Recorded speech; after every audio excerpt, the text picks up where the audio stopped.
Welcome back. This is still the big issue. Lerato Musa Saka is here. She speaks on behalf of the NPP, a member of the NPP communications team, but she's not the only one. Nanaya Achimpim Jantwa is the general secretary for the CPP. And Ajua Ejapoma Ansong is a member of the NDC communications team. And earlier there was a conversation. Even before I go into that, let me just read a quick message from Dr. Clement Apak. And he says that, Bella, shouldn't consultations and negotiations with stakeholders have been done way back to inform the way forward in terms of debt restructuring? The Nanado Danko Akufo-Addo NPP government, you will agree, has a penchant of doing consultations only when there's a pushback or resistance. I'm of the firm view that government didn't have a plan before going to the IMF. This was even after JM, Reverend Opuni Frimpong, and many experts had advised that a national stakeholders forum be held on the economy to inform best options. Are we surprised we are where we are today?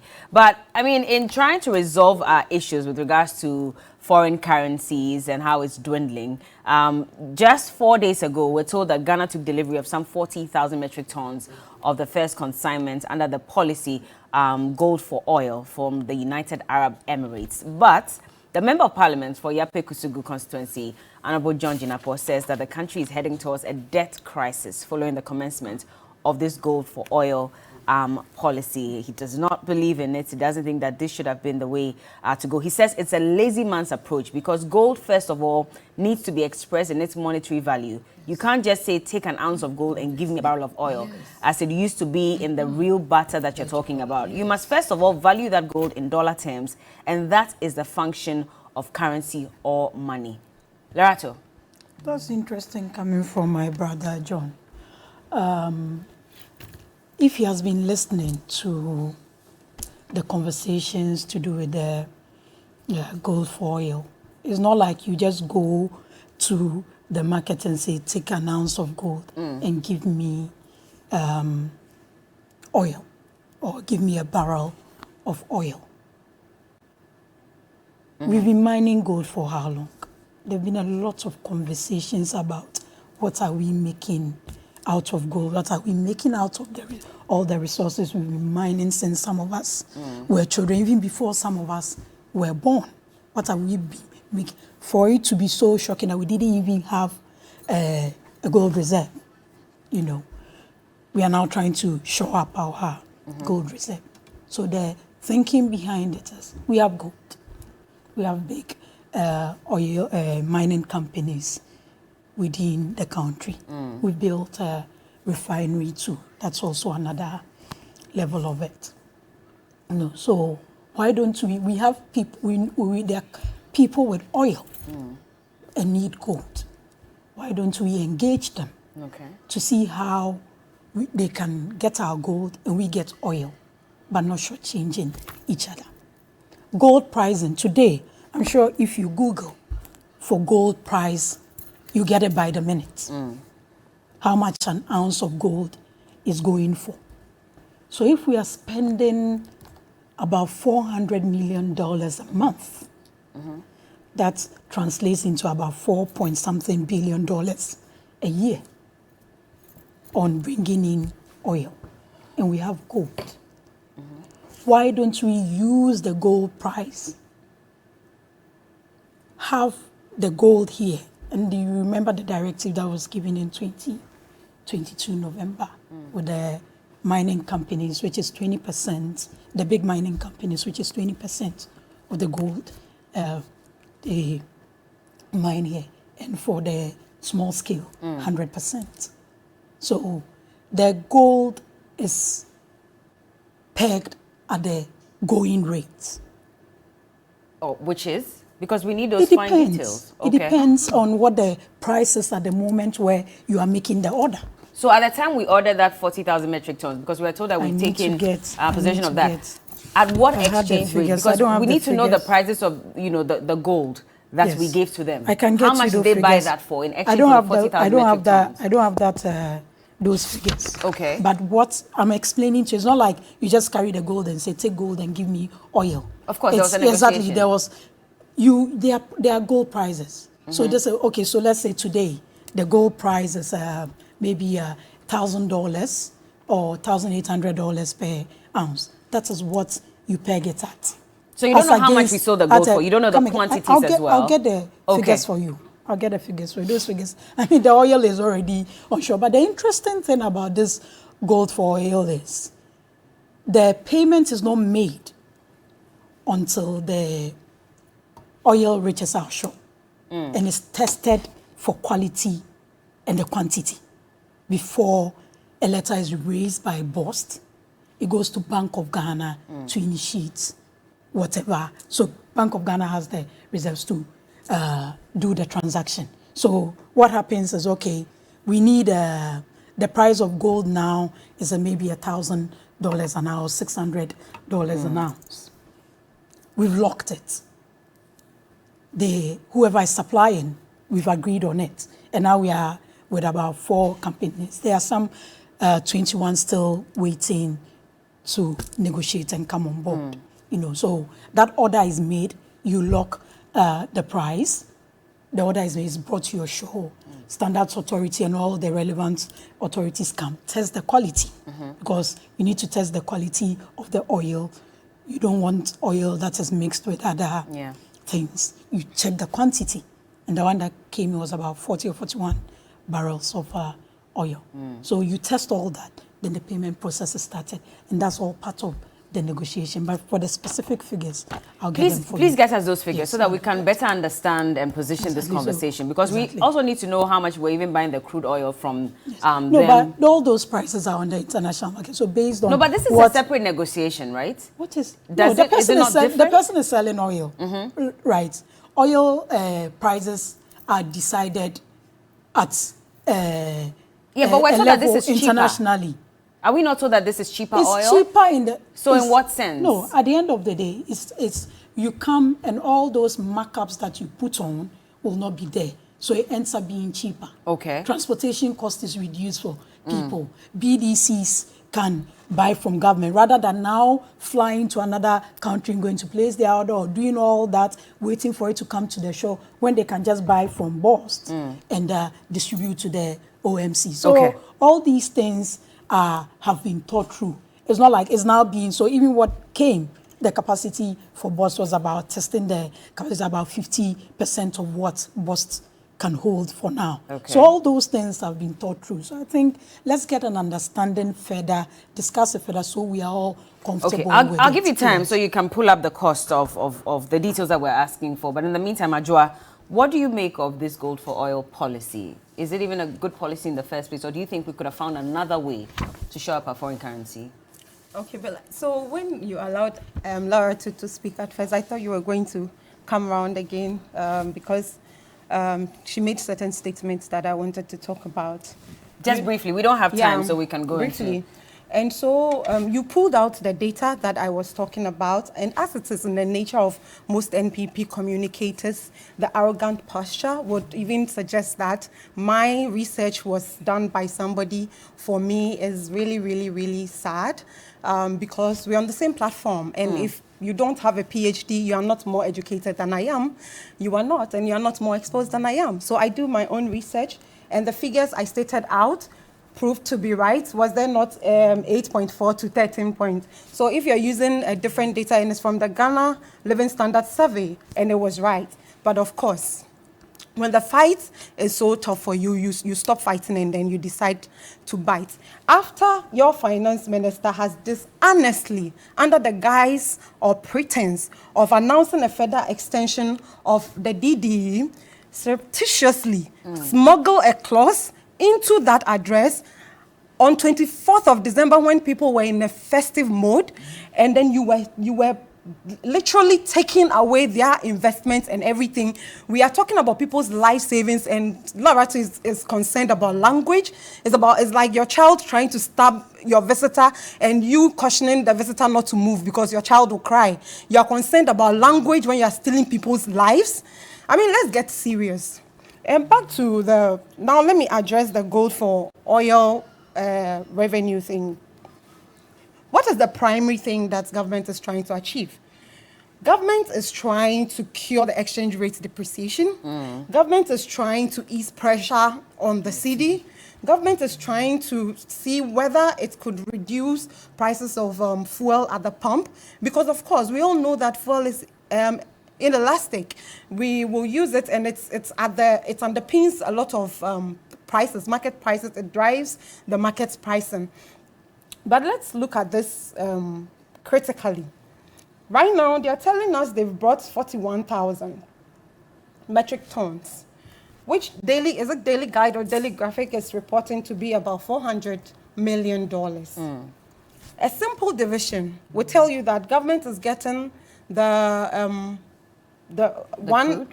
crude for about $976, when the market price averages about $900. The whole target was to get some cheap oil, but it is obvious that we are not getting any cheap oil because the oil market is very open, and there's nothing like cheap oil, especially when it's coming from the Emirates. So government is not getting the oil at, that cheap rate. Also, the 41,000 metric tons that has been brought in constitutes about 13% of our, annual monthly consumption. Yeah. Because in a month, we are consuming petrol about 160,000 metric tons, diesel about 140,000 metric tons, and I found this at the NPA website, like she would like to find out maybe. So if government is bringing about 13% of the total of fuel that we need on the market, government cannot become the one who determines the price. The price will be determined by the forces of the markets, demand and supply, and those who have the products. And so if government is bringing 13% and thinking that the prices are going to reduce at the fuel pump, we are not going to see that. But this is a start. It doesn't necessarily mean that the 40,000 metric tons that we have received will be the only one that will be receiving. I'm sure they are implementing this gradually to the point where they can actually now determine, the prices on the market. Okay, so there is the other side of the ounces of gold we are exchanging for this oil. And I saw that you tried to interrogate it. Gold prices, just like oil prices, is on the international market. So we are trying to ease the pressure on our cities by trying to, and let's not forget that government does not have the gold. Government is using money to purchase the gold from precious minerals marketing company. And so government is buying it from either individual people who are selling. And all these big gold companies that are here are foreign companies. And in the end of the day, if they remit their profits and everything, it goes back out of this country. So in the end, what exactly is government trying to do? Because you are using the same money to buy the gold at the international market price equivalent and using the gold to exchange for oil. But it is, at the end of the day, it is not going to cure it. We are not going to feel the impact at the pump.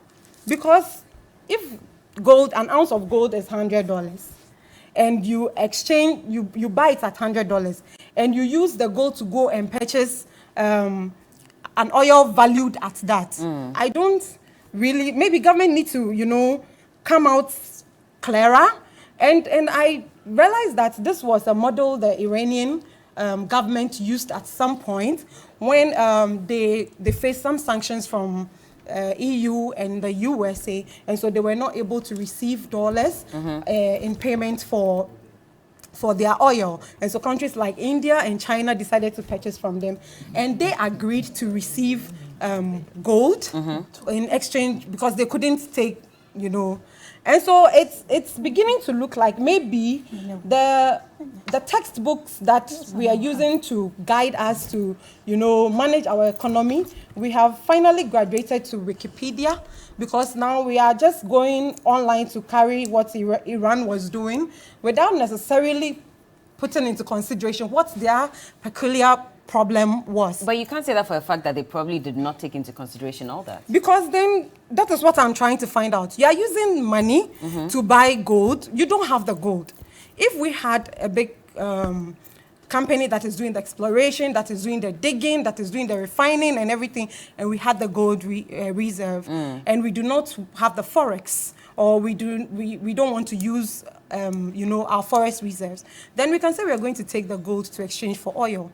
Here lies the case. We are using money to purchase the gold in dollar market price, in dollar equivalents. And we are using the gold to go and exchange for oil. And you see, when I think about this, I can only think about one thing I learned in school. It's called the simple harmonic motion, the Newtonian laws. It's just like a pendulum oscillating about a mean. There's action or pretense to work, but at the end of the day, you are not going to achieve. And that's why you think this goes for oil policy, excuse me, will eventually become. Because at the end of the day, how is it going to reduce the prices at the pump? That is what we are more interested in. We don't want a government pretending to work for us. We want the government to work for us. And so we want to know, how is this policy going to reduce the prices of fuel at the pump? That is what I believe citizens are interested in, and not that we took gold to go and, exchange. If it's not having any impact on our normal, day-to-day life, then what is the point? You see, Ajwa is... Bella, as I'm sitting here, I'm crying. I'll be very honest. We can't see it. Yes. Are you crying? Yes, I mean... Okay, inwardly, because we can't... Yes. I mean, I wish I could just scream. I wish I could just cry. Why, though? Because this is where we are. Ajwa is saying that it's not going to achieve the purpose for which it is being exacted. But no, for the MPP government, for the Achim caucus, it is going to achieve the purpose. Because how do you say that? You remember the Ajapa thing. There was gold in it where they were going to collateralize our gold and all that. And I said it's not possible. Do you get me? I mean, I am sad because it's as if I've been scammed. I strongly went out there to say that it is not possible. They can't touch our gold. But this is what is happening. You see, everything that, granted that I am an ignorant person, but everything that is going around here means that you purchase the gold with money. And that money, can't you use it to buy the crude oil? No, so the explanation the Vice President gave was that... Please, I beg you. Crude oil, we have to look for forex or for... Please, I beg you. Foreign exchange to buy it. But at least the gold will buy it with cedis. Please, I beg you. So we don't have to now struggle to find dollars to buy the gold. Is it not its equivalent? Whoever... You see, government hasn't got a mine. It is different from those days when we had about 55% in AGC. So that gold is ours. We are going to mine it. If I am going to sell my gold to you, if I do the calculation, for instance, if I'm a gold exporter, I will sell it to you at the equivalent market rate. The gold they are talking about, is it galamsey gold? Is it what kind of gold? They wouldn't even tell us. Why the rush? Because you see, the point is that, as Jinapo said, Honorable Jinapo said, the gold that they are going to buy, they are going to use money to purchase the gold. It is not free gold. If you tell me that government has a concession, a large concession of gold, they have machines to mine it, they have their own, we have our own gold concession, it has not been given away, it is there. So we mine it and we go and exchange it for the crude oil. Because then if Abu Dhabi, they want gold, they will pay us the equivalent. Then we will also use it to purchase. That one, it is clear. You wouldn't have any issues.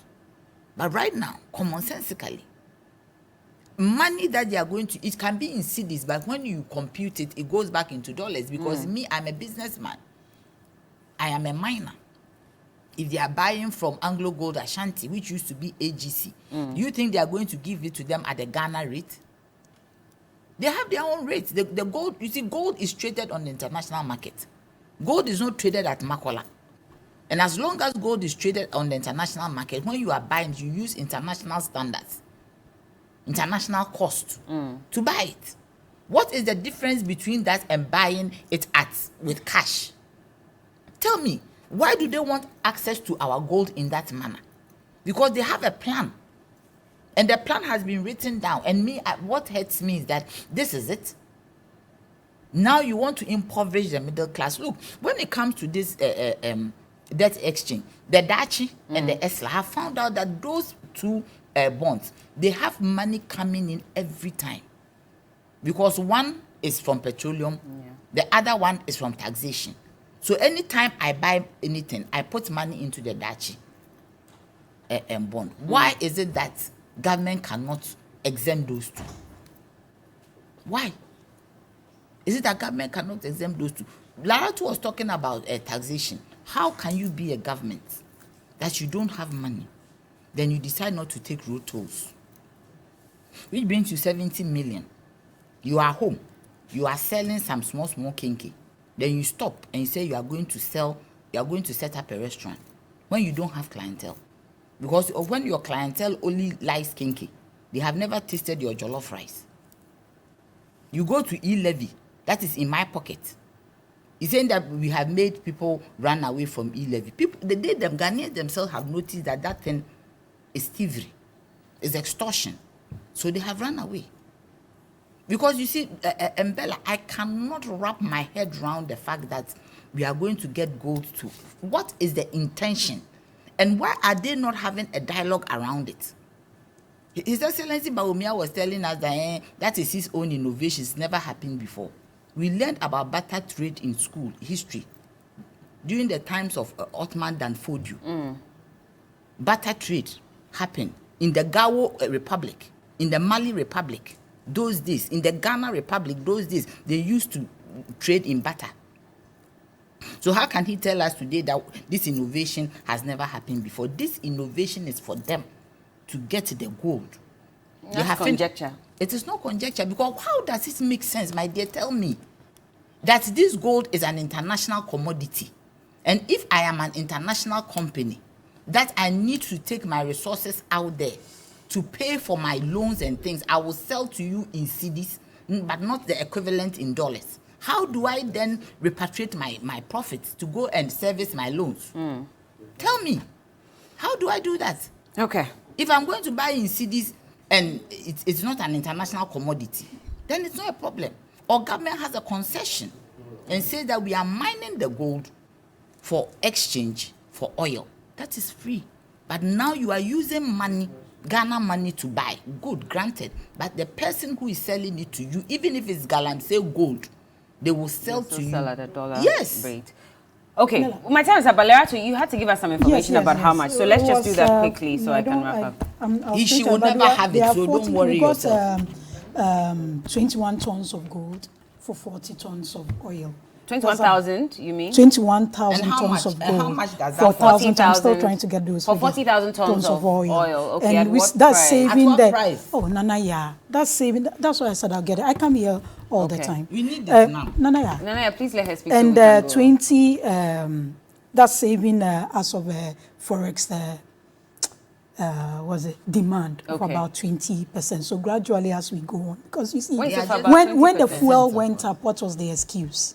The excuse was exchange rate. We are buying it from those markets and all that. So now you are finding, at the end of the day, you are buying your gold. And if Nanaya says people are getting access to gold. So if the gold is an international commodity, like she's saying, the gold is out there for people to buy. If they want it, can they equally go and buy with what she's saying? You haven't given us the figures. So I will get No, I was asking for the price. You don't have that. Yes. Okay, But okay, Bella, okay. Bella, Okay. That's what I wanted to Bella, know. but as women, language should be important to us because of our upbringing. And when we recommend emotional intelligence, we should exhibit same. Okay, well, on that note, thank you so much. Lerato Musasaka is a member of the NPP communications team. Nanaya Achimpim Janto is the General Secretary of the CPP. And Ajua Ajapoma Ansong is a member of the National Communications team for the NDC.